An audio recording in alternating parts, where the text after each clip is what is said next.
गलत टाइमिंग पे गलत चीजें देते हैं, जिससे उत्पादन में कोई बढ़ोतरी देखने को नहीं मिलती और आर्थिक रूप से किसान पीछे चला जाता है। एक दुकानों पर मैंने देखा है ऐसे टॉनिक बेचे जा रहे हैं जिनकी कंपनी का कोई फॉर्मुलेशन नहीं लिखा होता है, यानी सरासर धोखा होता है आपके साथ में। इग्नोर करें, बिल्कुल नहीं खरीदे, चाहे दुकान वाला आपको कुछ भी कहता हो, आपको ऐसा टॉनिक बिल्कुल नहीं खरीदना है। अब किसान भाइयों, टॉनिक होते क्या है? अक्सर किसान भाइयों को अंदाजा ही नहीं है कि टॉनिक होता क्या है, वहाँ करता क्या है, या असली या नकली की पहचान किस प्रकार से कर सकते हैं, और टॉनिक में कौन सी बड़ी गलतियां करते हैं जब खरीदते हैं। और साथ में टॉनिक की स्टेज भी अलग अलग होती है, जैसे शुरुआती अवस्था पर अलग टॉनिक यूज़ में लेते हैं अपन फसलों में, मध्यम अवस्था में अलग लेते हैं, फूल फल आ रहे हैं तो अलग टॉनिक होता है। इस प्रकार से होता है। साथ में सीवीड, माइक्रोन्यूट्रिएंट्स या अपने एनपीके, इनको भी एक टॉनिक की श्रेणी में रखा जाता है। यानी कि ये तो हो गए टॉनिक। उसके बाद में अपन बात कर ले कि टॉनिक मुख्य रूप से होते क्या हैं और करते क्या हैं।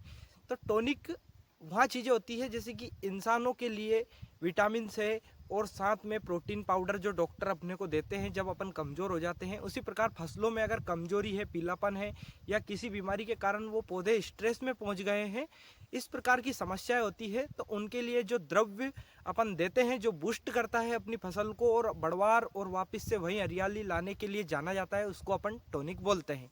यानी कि यह तो इसकी हो गई परिभाषा कि टॉनिक एक ऐसा द्रव्य है जो फसलों को स्पीड देता है और बढ़वार देता है, साथ में बीमारियों से मुक्त रखने के लिए जाना जाता है। तो यह टॉनिक हो गया। किसान भाइयों, टॉनिक करता क्या है? तो टॉनिक 3 प्रकार से काम करता है। पहला तो क्लोरोफिल बढ़ाता है, जिससे पत्तियां हरी होती है और फोटोसिंथेसिस की प्रोसेस को तेजी से बढ़ने लगती है। यानी कि फोटोसिंथेसिस क्या है? तो किसान भाइयों, पत्तियों से भोजन ले जाकर के कंद तक पहुंचाना या अपनी फसल के मुख्य भाग तक पहुंचाना ही फोटोसिंथेसिस की प्रोसेस कहलाती है। दूसरे नंबर पर बात कर लिया है तो जड़, यानी कि जड़ बूस्ट का भी काम करता है टॉनिक। टॉनिक से जड़ों मजबूत होती हैं, लंबी जड़ें होती हैं, जड़ों की चौड़ाई भी बढ़ती है, जिससे कि भोजन आसानी से संचार होने लगता है, अपने पोषक तत्व आसानी से संचार होने लगते हैं। यानी कि ज़मीन से जो पोषक तत्व है वो जल्दी से जल्दी प्रोसेस करने लगते हैं। तीसरे नंबर पर बात कर लिया है तो यहाँ रोग प्रतिरोधक क्षमता को बढ़ाता है, यानी कि आपकी फसल को कीट, फंगस और बीमारियों से लड़ने के लिए सहनशील बनाता है, उसको दम देता है, जिससे वहाँ रोगों से आसानी से निपट सके। अब बात कर लिया है टॉनिक कितने प्रकार के होते हैं। तो पहले नंबर पे जो टॉनिक को अपन रखते हैं वो एनपीके, यानी कि नाइट्रोजन, फास्फोरस, पोटास, और माइक्रोन्यूट्रिएंट्स यानी कि zinc, boron, iron, magnesium, calcium, ये सब पोषक तत्व माइक्रोन्यूट्रिएंट्स में होते हैं। ये दोनों कब काम करते हैं? जब आपकी फसल की पत्तियाँ की नसें जो होती हैं वह हरी रहती है, लेकिन पत्तियाँ बाकी की सूख रही होती हैं, तब यह दोनों चीज़ें बहुत असरदार होती है। अक्सर मैंने पिछले वीडियो में भी आपको बताया है। तो यह तो हो गए माइक्रोन्यूट्रिएंट्स और एनपीके की बात। अब दूसरे नंबर पर बात कर लिया है तो एमिनो एसिड। एमिनो एसिड क्या करता है? यहाँ पौधे की ग्रोथ तेज करता है, और जो पौधे हैं वो भोजन जो पचाते हैं, यानी कि भोजन जो बनता है उनको पचाने में बहुत ज़्यादा अमीनो एसिड सहायता करता है, जिससे क्या है कि फसल की ग्रोथ तेज होती है और इम्यूनिटी सिस्टम अच्छा बना रहता है। तीसरे नंबर पर जो टॉनिक रखते हैं वह हुमिक प्लस फुल्विक एसिड जो साथ में आते हैं, यह होता है। तो यह क्या करता है? यह अक्सर ज़मीन से देते हैं कई किसान भाई, लेकिन आप अगर छिड़काव भी करते हैं तो भी कोई दिक्कत नहीं है। तो हुमिक प्लस फुल्विक एसिड आपके जो पौधे होते हैं उनकी मिट्टी जो होती है वहाँ की, उसको भुरभुरा बनाते हैं। यह हो गया। साथ में जो आपके खेत में डीएपी या अन्य खाद आपने फेंका है वह तोड़ करके पौधों तक पहुँचाने का कार्य हुमिक प्लस फुल्विक एसिड करता है, और मिट्टी को भी बहुत अच्छा बनाता है साथ में।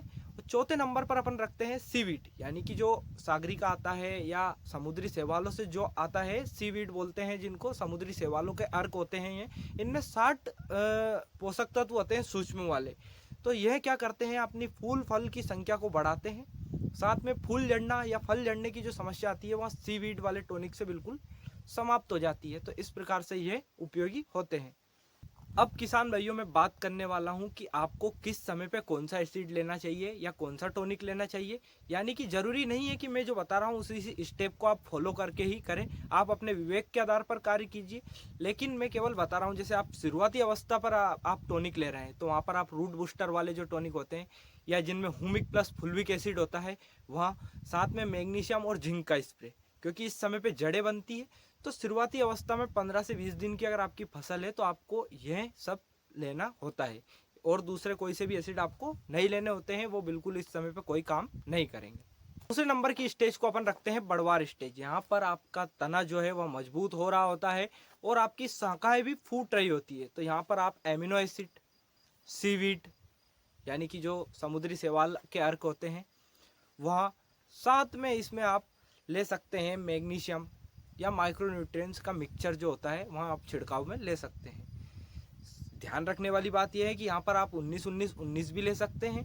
ये सब चीज़ें आप इस अवस्था पर अवश्य लें। उसके बाद में जो स्टेज होती है वहाँ फूल से फल बनने की स्टेज होती है, यानी कि 55 दिन के लगभग में 35 दिन से 55 दिन की स्टेज होती है। तो 35 दिन से 55 दिन के बीच में भी आप सेम चीज़ें ले सकते हैं, पर इसमें सीवीड ले सकते हैं, 0-52-34 ले सकते हैं, 19-19-19 ले सकते हैं, साथ में एमिनो एसिड ले सकते हैं। लेकिन एक और चीज़ जो लेनी चाहिए आपको, वो बोरोन लेना चाहिए। यहाँ पर माइक्रोन्यूट्रिएंट्स बिल्कुल थोड़ा सा इग्नोर करना चाहिए आपको, और वहाँ पर आपको बोरोन लेना चाहिए, क्योंकि यहाँ फुल फल सेट करने के लिए बोरोन बहुत अच्छा होता है। तो यहाँ हो गई चौथी स्टेज। अब बात करेंगे अपन आखिरी स्टेज की, यानी कि दाना भराव की स्टेज। वहाँ तक आप ले सकते हैं टॉनिक्स। तो वहाँ पर आपको पोटेशियम आधारित जो खाद होते हैं, ज़्यादातर जो छिड़कने वाले टॉनिक की श्रेणी में रखते हैं अपन, वो ले सकते हैं। साथ में मैग्नीशियम या माइक्रोन्यूट्रिएंट्स, ये सब चीज़ें ले सकते हैं आप। सीवीड भी ले सकते हैं, लेकिन बोरोन भी आप अगर नहीं लिया है तो बोरोन भी इस स्टेज तक आप ले सकते हैं। ये सब टॉनिक इस प्रकार से आपको लेना है। साथ में जो बायो स्टिमुलेंट होते हैं, वहाँ भी आप 35 दिन से 45 दिन के बीच में बायो स्टिमुलेंट लिखा है होता है अक्सर टॉनिक पे, वहाँ ले सकते हैं। अब अपन बात करेंगे बहुत ही खास बात पे, अब टॉपिक अपन लेकर के आते हैं। किसान भाइयों, मुख्य सावधानी आपको ये रखनी होती है कि 0-52-34 के साथ में आपको कभी भी ईसी फॉर्मुलेशन क्या होता है? ईसी फॉर्मुलेशन यानी दवाइयों का एक क्रम है जिसमें आप जो तेल जैसी दवाई दिखते हैं, जो पानी जैसी होती है, उन दवाइयों को आपको कभी नहीं लेना है। वहाँ पर आपका असर आधा हो जाएगा। साथ में 0-52-34 हो गया, यानी कि जो एनपीके है उसके साथ में आपको बोरोन कभी नहीं लेना है।